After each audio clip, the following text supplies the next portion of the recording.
Seigneur soit avec vous. Et avec votre esprit. Évangile de Jésus-Christ selon saint Matthieu.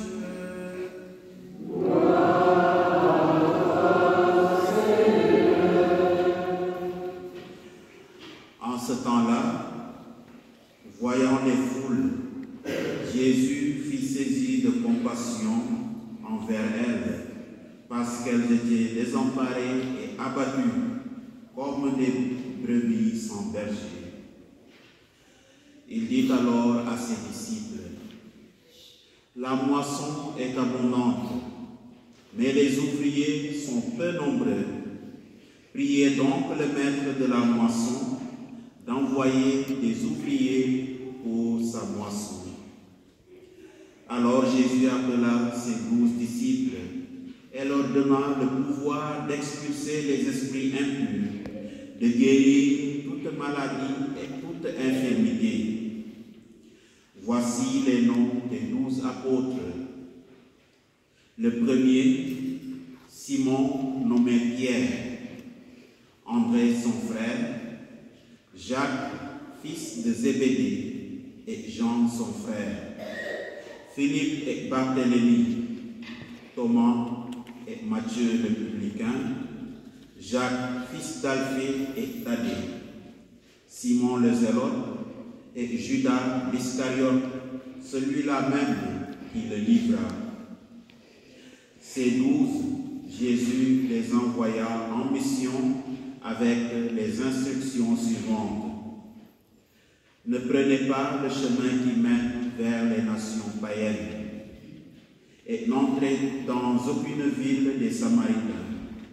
Allez plutôt vers les brebis perdues de la maison d'Israël.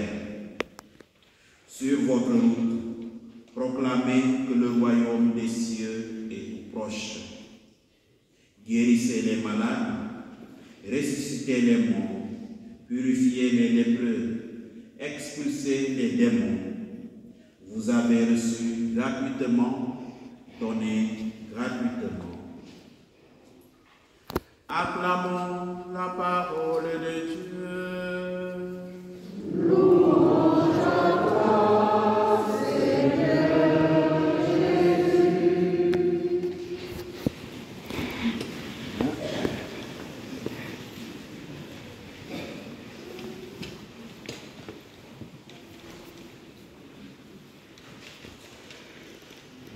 Chers amis, comme je le disais au début de notre célébration, le Seigneur aujourd'hui veut faire de nous ses envoyés.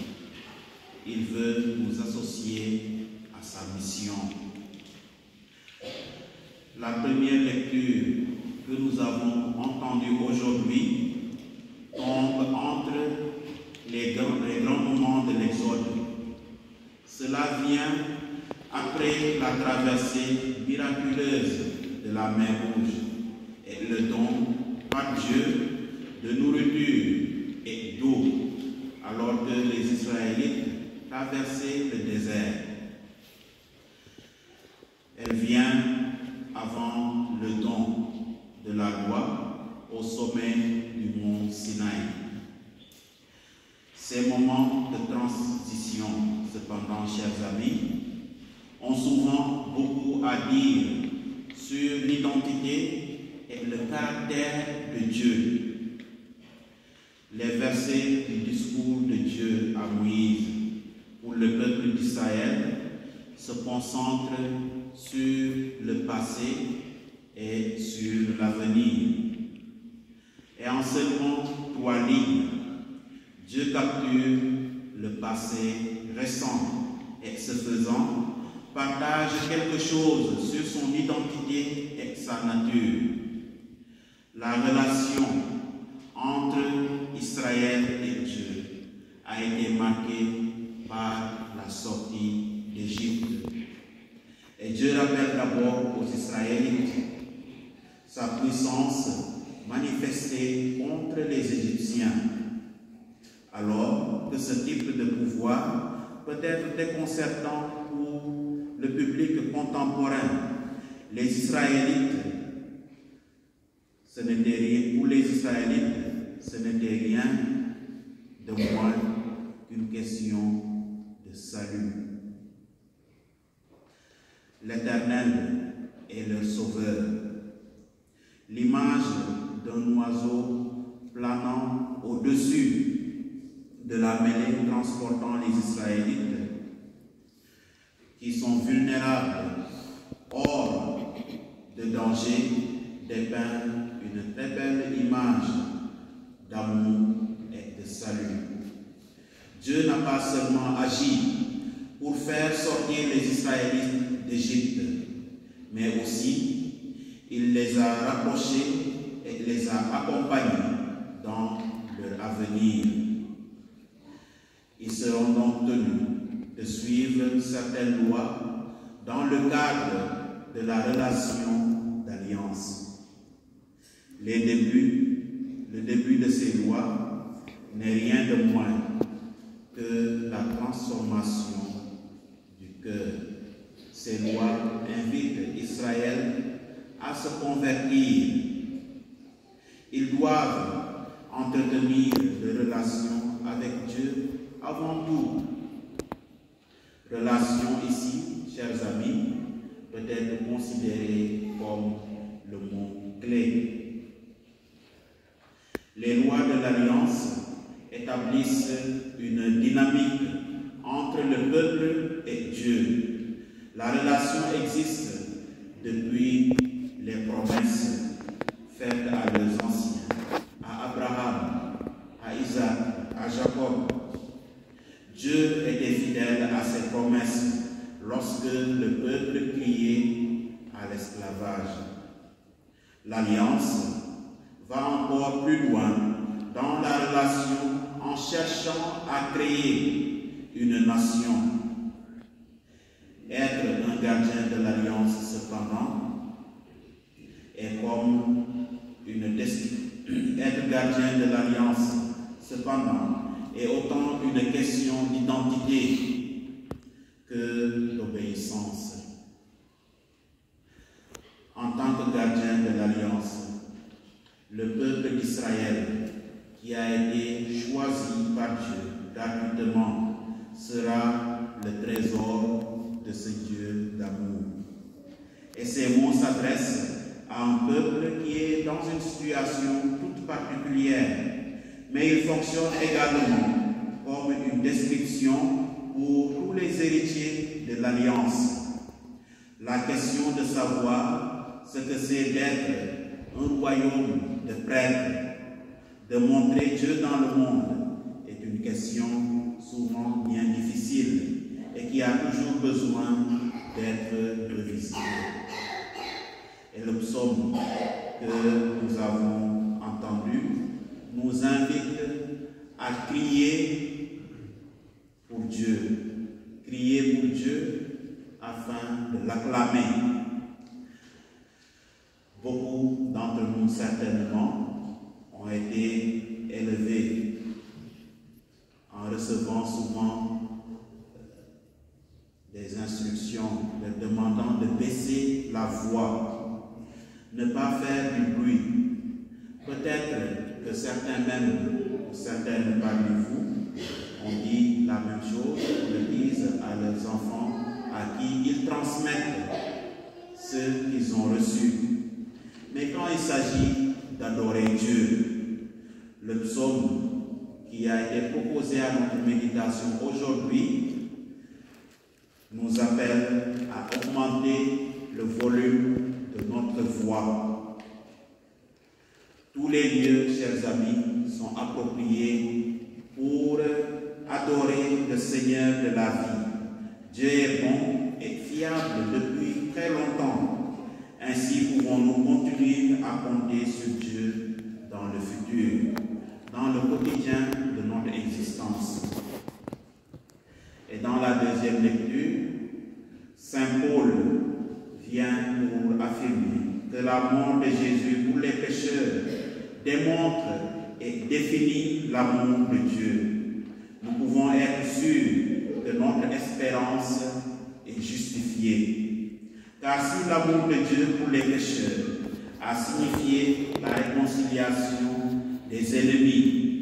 Combien plus, maintenant que nous sommes réconciliés, serons-nous sauvés par sa vie. Paul rappelle, ou bien il appelle tout le monde à se réjouir de ce que Dieu a accompli sur le bois de la croix, ce qu'il a accompli par sa résurrection. C'est un renversement donc de la séparation de l'humanité avec le Créateur.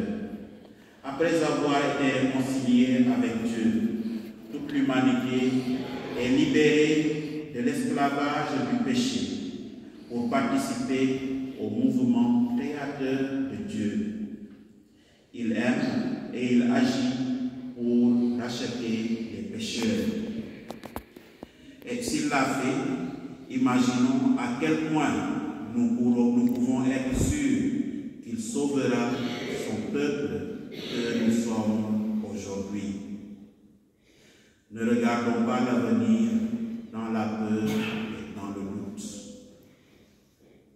Nous connaissons l'affirmation selon laquelle Jésus est mort pour les pécheurs. Il est mort pour notre salut. Mais ici, Paul fait tout son possible pour souligner qu'il y a une absence totale de valeur du côté humain de l'équation. Nous n'avons rien à montrer à Dieu qui rend raisonnable le fait de donner son Fils pour nous, et cela de manière gratuite et sans aucun mérite de notre part. C'est une absence totale de logique humaine. Le christianisme est bien cette religion dans laquelle l'amour de l'humanité dépasse les idéaux culturels. Et si tel est le cas, le Jésus que Paul a rencontré sur la route de Damas est bien le Messie axé sur les relations. Dans un monde de technologie et de richesse, nous avons trop tendance à avoir foi dans le monde matériel et à faire appel à Dieu lorsque le matérialisme échoue. Une réorientation de nos priorités est demandée par Paul.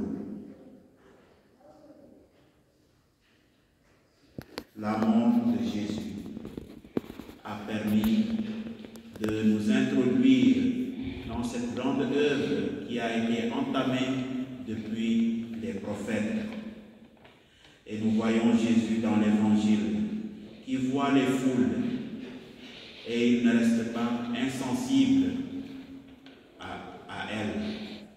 Il est plutôt pris de compassion puisque les foules étaient comme un troupeau désemparé, des brebis sans berger, impuissants. Et cette imagerie d'Ézéchiel au chapitre 34 de son livre suggère l'exploitation aux mains des dirigeants.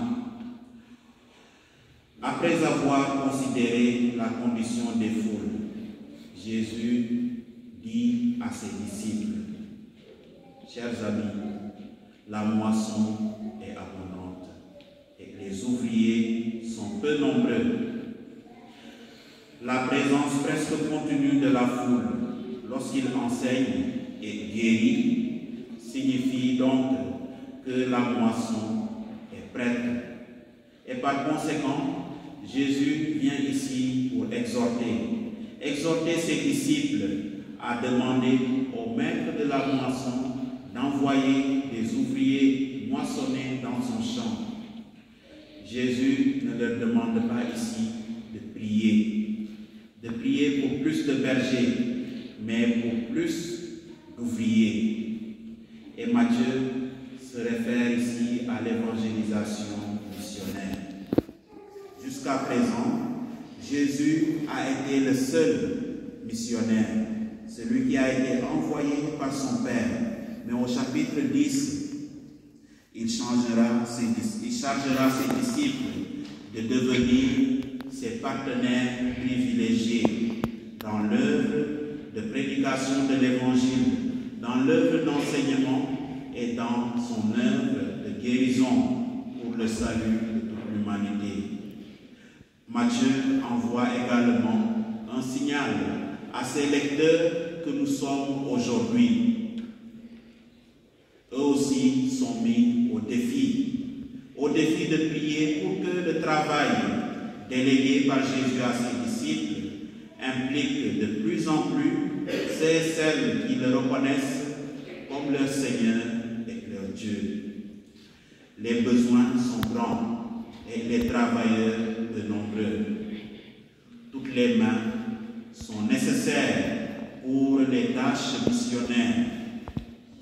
Nous ne devons pas simplement prier pour plus d'ouvriers. Nous devons prier pour le bon type de travailleurs.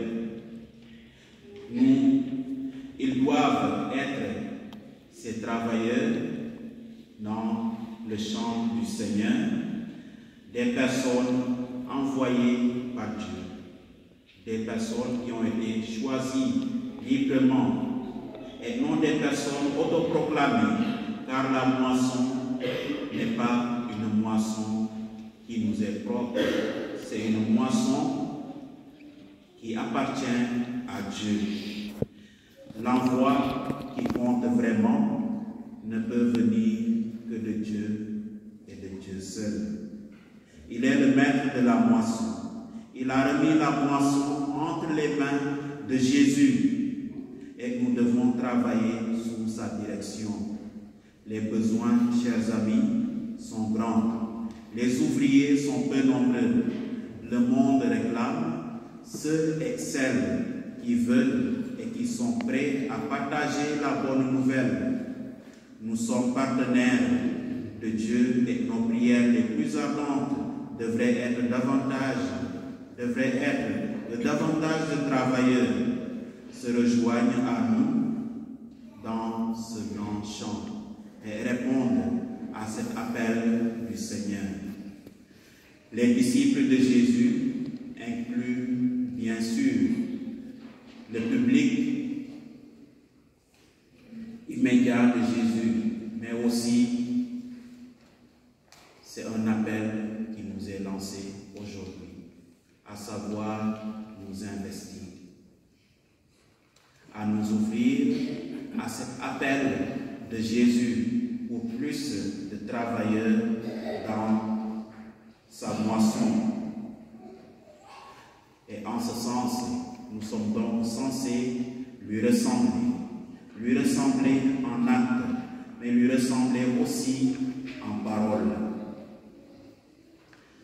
Alors que le Seigneur, aujourd'hui, ouvre davantage notre cœur à être sensible à cette dimension missionnaire, puisque la mission d'aujourd'hui ne concerne pas seulement cela, peut-être que nous voyons comme des missionnaires, ceux-là qui ont reçu cette charge particulière, mais la mission que Jésus veut nous confier aujourd'hui s'adresse à toi, elle s'adresse à moi, elle s'adresse à nous tous comme communauté de croyants. Alors que son esprit continue de nous guider toujours sur ce champ pour sa gloire